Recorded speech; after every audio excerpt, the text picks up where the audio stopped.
Mr. Speaker, the Prime Minister claimed during the last election that the U.S. tariffs were an existential crisis, and I quote, requiring that he immediately be elected to, quote, negotiate a win and get a deal by July 21st. Well, a few days ago, he was asked about the state of those negotiations, and he said there are no issues of importance to discuss. In fact, he said, who cares? Mr. Speaker, we care. We care about the workers who've lost their jobs and don't have paychecks to make their mortgage payments. Why doesn't he care? Mr. Speaker, things are getting out of hand on the other side of the House. Repeating of these mega claims came in the wake of the member for Calgary-Midnapore questioning the Prime Minister's loyalty to Canada. I think we can all agree that those are comments that no Canadian can take seriously. My question is, does the Leader of the Opposition take them seriously? If he doesn't, which he must surely not, would he tell the House and would he tell his member to apologize for those comments? Mr. Speaker, the Prime Minister already apologized to President Trump. Yes, it was one of the many areas where he backed down and capitulated after claiming that he would be elbows up. He promised he'd have a deal by July 21st. No deal. Promised to negotiate a win. No wins.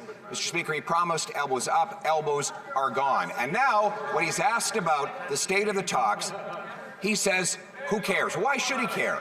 Days after he met with the president, Brookfield got an $80 billion contract with the White House. Is that really what he cares about? Does he not care about the hard-working Canadians that are counting on him to keep his promise? Bien sûr que le Premier ministre se soucie du bien-être du Canada, des travailleurs, de nos industries, et c'est pour cela qu'on mène une négociation constructive avec les États-Unis.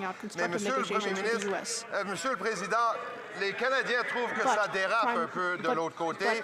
La députée de Calgary-Midnapore a questionné dans cette Chambre jusqu'à ce matin. Elle a répété son questionnement de la loyauté du Premier ministre envers le Canada. Est-ce que le chef de l'opposition sanctionne ses commentaires? Et sinon, est-ce qu'il va reprendre sa députée, Monsieur le Président? The Honourable Leader of the Opposition. It's the Prime Minister who said, who cares? When he was asked just over the weekend about the failure to keep his promises on trade since he took office. Not only has he failed to get the promised deal, but American tariffs on aluminum, autos, and steel have doubled. On forestry communities, they have tripled. The Prime Minister says, who cares? All of us on this side of the House care about the communities that are being emptied out in our forestry, the steel workers in Hamilton who don't have jobs to pay their mortgages. We care about those people. Why doesn't he?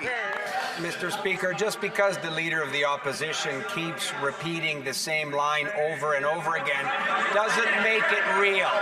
Mr. Speaker, the Leader of the Opposition knows very well that our government was elected to defend Canadian workers and the Canadian economy.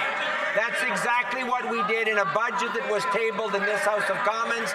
The opposition decided not to support Canadian workers and provinces and territories and sectors under attack by unfair American tariffs. Mr. Speaker, we're going to continue to support Canadian workers and the Canadian economy and negotiate a deal with the United States. The Honourable Leader of the Opposition. Negotiate a deal with the United States, he repeats the same promise that the Prime Minister has been breaking for the last 8 months. He said he would have a deal by July 21st, no deal. He said he'd negotiate a win, no win. He said he wouldn't back down, all he's done is back down. He said he'd be elbows up, his elbows are missing, and now when he's asked about the fate of these thousands of jobs that rely on him keeping his word, he says, who cares? Isn't it clear by now that even days after he met the president, only Brookfield got the $80 billion deal? Is that what he meant when he promised he'd negotiate a win? Honorable Ministre des Finances. Mr. Speaker, there's so much that... On va recommencer là parce qu'on n'entendait rien. Alors, on va prendre un moment pour laisser les esprits se calmer. L'honorable ministre des Finances. Mr. Speaker, it's only Monday. Look at how excited they are because they know there's good news in the budget, Mr. Speaker. That's what I see. Mr. Speaker, there's enough good news to go to Regina, to go to Winnipeg, to go to Moose Jaw, because you know what, Mr. Speaker, the people in Winnipeg understand you need to invest in infrastructure. The people in Moose Jaw understand you need to invest in our military. The people in Regina understand we need to invest in housing, Mr. Speaker. Canadians understand that we need to invest in this country. On this side of this house, we will always fight for Canadians because every day is a good day to fight for Canadians.